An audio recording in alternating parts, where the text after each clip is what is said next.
Tilapia মাছের এইভাবে fry করলে কিন্তু খুবই মজা হয় আর খেতেও খুব ভালো লাগে। একদম মাছের বারবিকিউ বলে না, ঠিক ওইভাবে খুবই মজা এবং খুবই টেস্টি আর হেলদি কিন্তু অবশ্যই, যেহেতু বাসায় করা। আসসালামু আলাইকুম, কেমন আছেন সবাই? আশা করছি সবাই ভালো আছেন। আলহামদুলিল্লাহ আমরা ভালো আছি।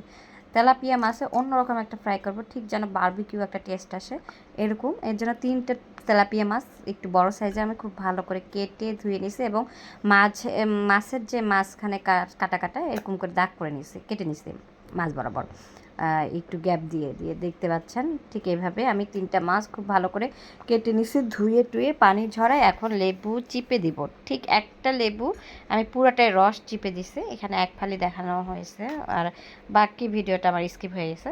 তো যাই হোক, আমি লেবুর রস দিয়ে খুব ভালোভাবে মাছটাকে ম্যারিনেট করব। তারপরে এক এক করে মশলা দিব। প্রথমে দিয়ে দেবো লবণ, স্বাদ অনুযায়ী, যে যেমন লবণ আর কি টেস্ট যা এক একজনে এক এক রকম। আর যেহেতু সস দিয়ে খাবো আমি একটু লবণটা কমই দিলাম। তারপরে শুকনো মরিচের গুঁড়া, ঝালটাও যে যেমন খেতে চান। তারপরে আমি দিব হলুদ, হলুদটা পরিমাণ মতো, এটার কোনো ইয়ে নেই, বেশি দিলে কিন্তু গন্ধ করবে। তারপর দিব আদা বাটা, রসুন বাটা, এটা পরিমাণ মতো দিয়ে আপনাকে খুব ভালো করে মেখে নিতে হবে। হ্যাঁ হ্যাঁ, খুব ভালো করে মেখে নেব, একদম গায়ে গায়ে দিব। আর আমি যে মাছের গাটা চিড়ে চিড়ে নিছি, এটার ভিতরে ভিতরে একদম হাত দিয়ে খুব ভালো করে দিব, যাতে মাছের ভিতরে সব মশলা যায় এবং ম্যারিনেটটা খুব ভালোভাবে হয়।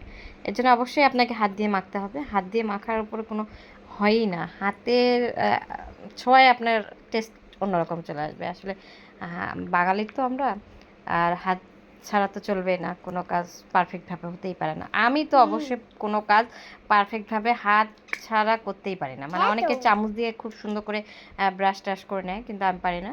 তো যাই হোক, মিনিট করে আমি আধা ঘন্টার মতো রেখে দিয়েছিলাম। আধা ঘন্টা পর চুলায় একদম অল্প তেলটা গরম করে তারপরে এক এক করে মাছ দিয়ে দিব। আমার চুলার মানে ফ্রাই প্যানটা একদম একটু ছোট ছিল, তাই 2টা দিয়ে দিছি। একটা করে ভাজলে মানে বেশি ভালো হতো, তো আমি এখানে 2টা আগেই দিয়ে দিলাম। দেখা যাক কি হয়। তো এরকম এক পাশটা খুব ভালো করে কড়া করে ভেজে নিতে হবে, তা না হলে কিন্তু ভেঙে যাবে, উঠতেও যাবে না। তো আমার এক পাশটা হয়ে যাওয়ার পর আমি অফ ক্যামেরায় উল্টে নিছি। দেখা যায় ক্যামেরা অন করলে আমার কাজের একটু গলমেল হয়ে যায়, আর অফ ক্যামেরায় আমার কাজটা একদম পারফেক্ট হয়।